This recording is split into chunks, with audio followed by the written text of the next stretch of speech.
The ice in my glass had melted a while ago. I kept looking at it instead of the door, because staring at melted ice felt less pathetic than staring at an empty entrance for the 40th time. My name's Nathan Cole. I'm 31, and right now I was sitting by myself at a table for two at a place called Balamio's in a shirt I'd ironed twice, which, if you know me, is basically a formal occasion. It was not going well. Hannah, the woman I'd matched with online about 3 weeks back, was supposed to show up at 7:30. We'd been texting almost every day since we matched. Good morning texts, dumb jokes, the normal stuff that makes you start thinking, okay, maybe this one's different. At 7:40 I figured she hit traffic. At 8:10 I figured maybe I said the wrong restaurant. At 8:30 her last message. Almost there. Sent over an hour ago. Just sat there on my screen doing nothing. No new bubble. No call. Just quiet. Here's the thing nobody tells you about getting stood up. It's not really about the person not showing. It's everyone else in the room slowly clocking it with you. The couple 2 tables over kept sneaking looks and then pretending they hadn't. The bread basket had been sitting there so long it felt less like food and more like a prop in a play about being alone. My waitress noticed too. Reagan, according to her name tag. Dark hair pulled back. A couple pieces falling loose near her face. Flour dusted on her apron like she'd just come from helping in the kitchen. At first she checked on me normally, "You doing okay? Need another water?" Somewhere around the hour mark, she stopped asking. She'd walk by, glance at the empty chair, and just keep moving, like pointing it out again would only make it worse. I did the math everybody does in this situation. How much time I'd spent getting ready. How much I'd let myself hope. How none of that mattered now. I opened my text with Hannah and started typing something sharp. I don't even remember exactly what. Something about traffic and dogs. Some line meant to sting. I deleted it before I sent it. What was the point? Being angry at a phone screen wasn't going to hand me my evening back.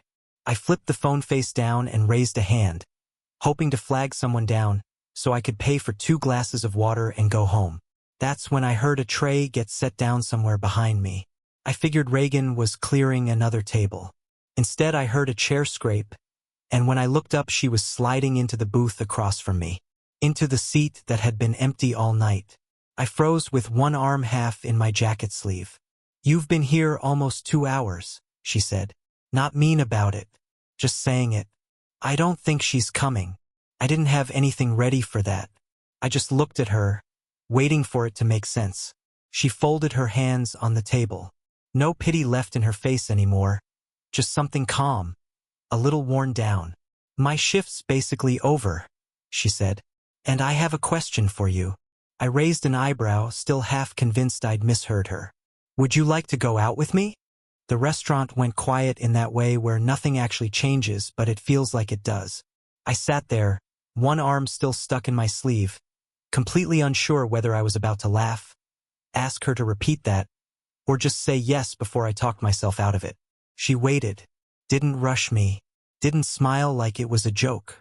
Just waited, like she'd already decided and was only being polite by letting me catch up. I finally got my arm the rest of the way into my jacket, mostly just to have something to do with my hands. "Is this a joke?" I said. "Did someone put you up to this?" "No," she said. "I don't really do jokes like that." I looked past her toward the kitchen, half expecting a manager to storm out asking what she thought she was doing sitting with a customer instead of working. 10 minutes, she said, checking her watch. "That's how long I have left on shift. So, yes or no?"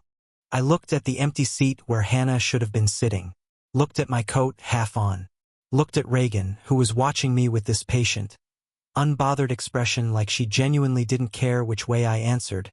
She just wanted an answer. "Yes," I said, before I could think better of it.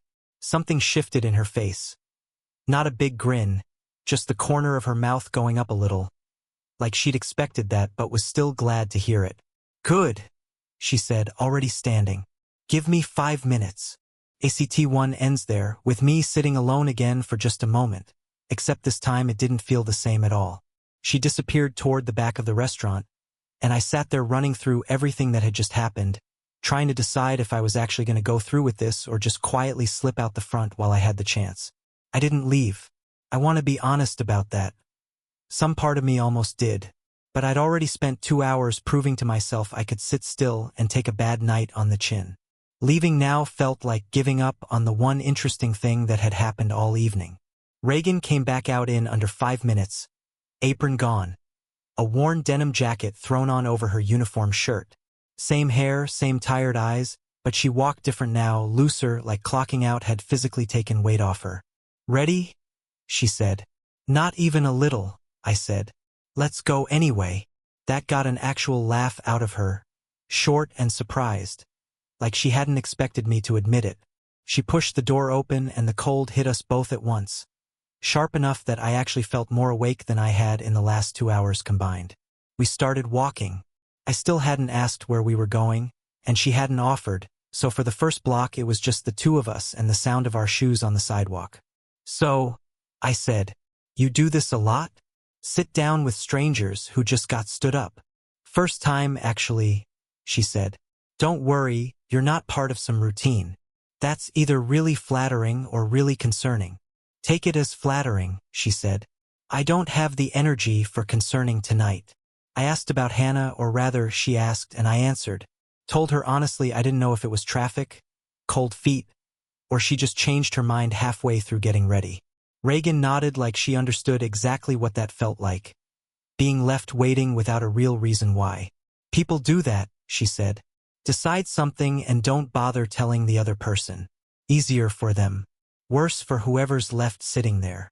I wanted to ask what she meant by that specifically, if she was speaking from experience, but she'd already changed the subject, asking where I actually wanted to go instead of some place with candles and prices that made my stomach hurt.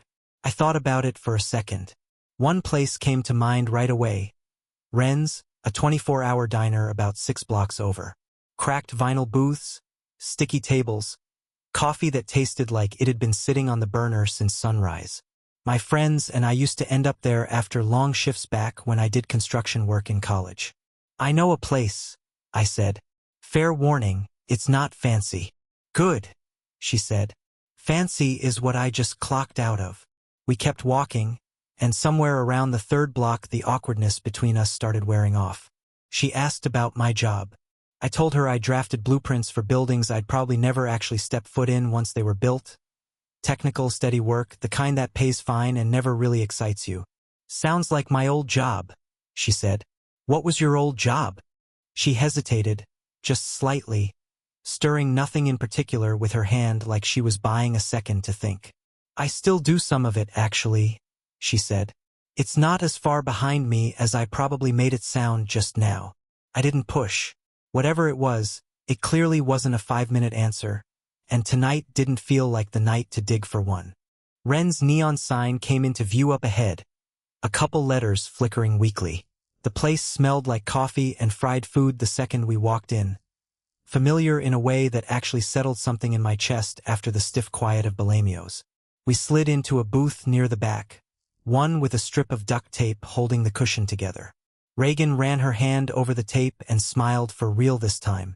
"This is exactly what I needed," she said. A tired-looking waitress came by, and Reagan ordered a large plate of fries and, deliberately, the worst coffee on the menu. I ordered the same, mostly because I didn't want to think too hard about anything else right then. While we waited on the fries, Reagan told me more about herself, that she'd started at Bolaños about 8 months back, after leaving a corporate job that had worn her down slowly, the kind of job where you don't notice you're exhausted until you're already burnt out. "I wanted something simpler," she said. "Fewer meetings. More actual people instead of spreadsheets." "What did you do before?" I asked again since she'd dodged it once already. She hesitated. "I still consult some. On the side." She said it fast, like she wanted to move past it. "It's a long story. Ask me again later." I let it go. Again. Mostly because I could tell pushing wasn't going to get me anywhere tonight. Instead, I told her about my own work. The steady, quiet tired that builds up over years instead of hitting you all at once. She listened in a way most people don't. No glancing at her phone, no waiting for her turn to talk. Just actually listening, asking small follow-up questions that told me she'd been paying attention. The fries showed up, piled high, and we went back and forth trading small stories. She told me about a customer who once tried paying his whole bill in loose coins, counted out on the table one by one while the line behind him got longer. I told her about the time I measured a doorway wrong on a job and had to explain to my boss why the door frame ended up 2 inches too narrow. Somewhere between the fries and my second cup of bad coffee, I realized I hadn't thought about Hannah once in the last 20 minutes. The whole humiliating stretch of sitting alone at that first table, it felt like it belonged to somebody else's night, not mine. "Can I ask you something?" I said, setting my cup down. "Depends on the question," she said, raising an eyebrow. "Why me? Out of everyone in that restaurant. Why sit down across from a complete stranger?"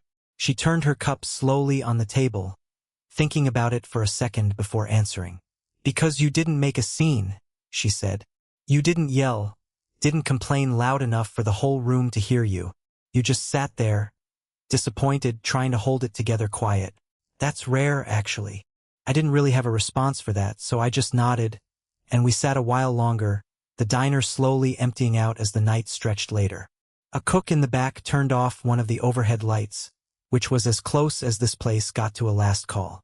Reagan checked her phone once, quickly, then set it face down without saying anything about it. "You have somewhere to be?" I asked. "No," she said. "Just checking." I noticed her hesitate again right after, same look as before, when I'd asked about her old job. I didn't push this time either. Whatever she was holding on to, it was clearly not something she wanted to hand over yet, and honestly, after the night I'd already had, I wasn't in a rush to complicate things by pressing. We kept talking until the diner around us thinned out to just us and one guy nursing coffee at the counter. Somewhere in there, without either of us deciding it out loud, the night stopped feeling like a strange favor she'd done for a stranger and started feeling like something we were both choosing to stay in. Somewhere around our second refill, Reagan set her cup down and looked at me differently than she had all night. Steadier. A little nervous, actually, which was new. "There's something I should probably tell you," she said. My stomach tightened. After the night I'd had, I braced for something bad, a boyfriend somewhere, a reason this whole thing was actually some kind of setup after all. "I'm not just a waitress picking up shifts for extra cash," she said. "I own Bellamios, and 2 other places across the city." I blinked at her, waiting for a punchline that didn't come. "You own the restaurant," I said slowly, like saying it out loud would make it click faster. "I do," she said. "Started it 4 years ago with almost nothing. It grew faster than I expected. Once a week I work a shift somewhere without telling the staff who I am. It's the only honest way to see how customers actually get treated when nobody's trying to impress the boss." I sat back, turning my mug in my hands, trying to line up the woman in front of me with what she'd just told me. She didn't look like someone running 3 restaurants. She looked like someone who genuinely meant it when she ordered the worst coffee on the menu on purpose. "So tonight," I said, "you were checking on the new location." "That was the plan," she said. Instead I watched some guy quietly get wrecked by an empty chair, and I couldn't just keep pouring water and pretending I didn't notice.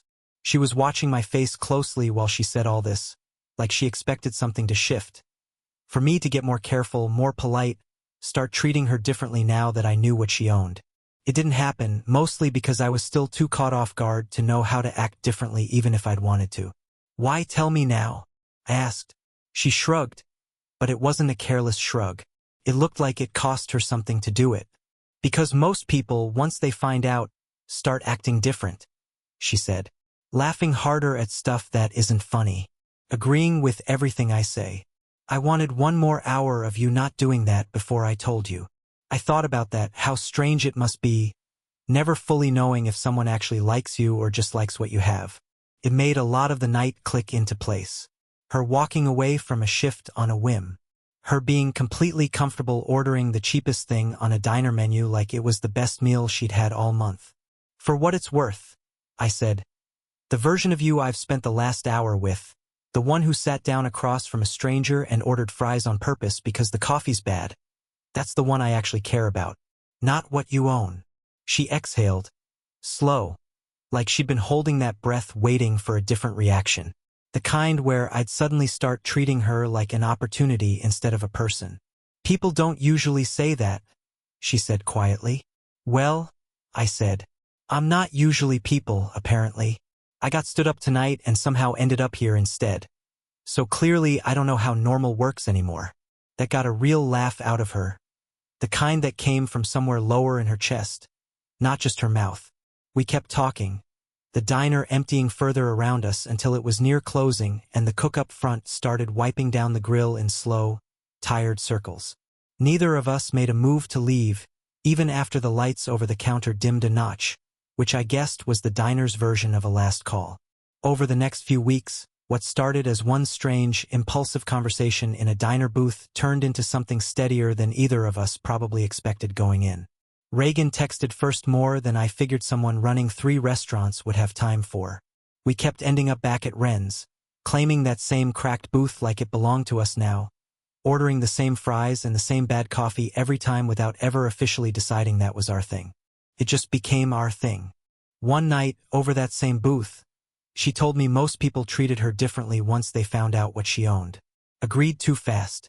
Laughed too hard at jokes that weren't that funny. I hadn't done that, not once, and she said that was exactly why she kept coming back to find me instead of letting it end after that first night. I stopped by Belamio's on a slow Tuesday and watched her train a nervous new server. Patient, encouraging, correcting small mistakes without ever raising her voice. Even when a tray of dishes went crashing to the floor in the middle of the lunch rush, she just knelt down, helped pick up the pieces, and told the kid it happens to everyone their first month. A month or so into whatever this had become, she came to dinner at my parents' place. My mom tried shooing her away from the sink after we ate, insisting she was a guest. Reagan laughed and kept washing dishes anyway. Said she didn't get to do normal stuff like this very often and wasn't about to pass it up. My dad, usually quiet around new people, ended up talking with her for almost an hour, comparing notes on running a business from nothing, since he'd managed a hardware store for years before retiring. We didn't talk much about that first night anymore except as a joke between us. The worst date that somehow turned into the best year either of us had had in a while. She'd tease me sometimes, asking if I still thought about Hannah, and I'd tell her honestly I barely remembered what she looked like anymore. Slowly, without either of us saying it out loud, the smaller, worn-down parts of my life started to feel like something worth building on purpose, with her somewhere in the middle of it. That wasn't a dramatic shift. It was small things, her key showing up on my hook by the door, my toothbrush ending up at her place, the two of us not really discussing plans anymore because we both just assumed we'd be together for whatever came up. Somewhere in those months, quietly, I started working on something of my own. I called her closest friend about ring sizes, feeling ridiculous the entire conversation. I asked her business partner, carefully, about picking a slow night at Belamio's sometime in the coming months. Nobody suspected anything, or if they did, they were kind enough not to say so out loud. I wasn't sure exactly when the right moment would be. I just knew I wanted it to happen somewhere that actually meant something. Not some place with candles and prices that made my stomach hurt, but somewhere that told the truth about how this whole thing started in the first place. I kept circling back to one place in my head. The same booth. The same table for 2. Almost exactly a year later. Almost a year to the day after that first strange night. I asked Reagan to meet me at Belamio's again. Same table for 2, same corner near the window, except this time the candle was actually lit on purpose instead of just sitting there as part of the decor. She laughed when she walked in and spotted the table, figuring I was just being sentimental. Maybe a little dramatic for someone who usually kept things low-key. "You actually booked the same table?" she said, sliding into the seat across from me. "Asked for it specifically," I said. My hands were already a little unsteady, but I kept them under the table. The restaurant felt quieter than usual, though she didn't seem to clock it right away. What she didn't know was that her own staff had been in on this for weeks, keeping the dining room a little lighter than normal, holding a couple of tables back on purpose, so this one moment could happen without a room full of strangers watching. We ordered the same appetizer we'd shared a dozen times since that first night, and I let the conversation move normally for a while. Her day, a project of mine that had finally wrapped after months of delays. She had no idea what was coming. I was fairly sure my voice was going to give me away before I even got the words out. Finally, I set my fork down and reached for her hand. "Do you remember what this table used to mean to me?" I asked. She tilted her head. "The worst 2 hours of your life. You've mentioned it. A few times." "Exactly," I said. This table's where I sat and convinced myself I wasn't enough for anybody to actually show up for. Every time that door opened, I felt smaller. Her face softened, and she squeezed my hand, waiting for me to keep going. Then you walked over with a tray in your hand, I said, and asked me the strangest, most out-of-nowhere question anyone's ever asked me. And somehow that turned into the best year I've had. I stood up and got down on one knee right there beside the booth, on the same worn floor where I'd once sat feeling completely alone. Her hands flew up over her mouth the second she realized what was happening. Eyes already wet before I even got the ring out of my pocket. "Reagan?" I said, voice shaking more than I wanted it to. "Will you marry me?" She didn't hesitate, said yes before I'd even finished getting the words fully out, laughing and crying at the same time, and near the kitchen door a couple of her staff, who'd clearly been listening the whole time, broke into quiet applause. I slid the ring onto her finger, and she pulled me up into a hug tight enough to knock the wind out of me a little. We stayed at that booth another hour after that, ordering the same fries from our very first night. Two people who'd somehow found each other in the exact spot where one bad evening was supposed to end. Instead, it turned out to be where everything actually started.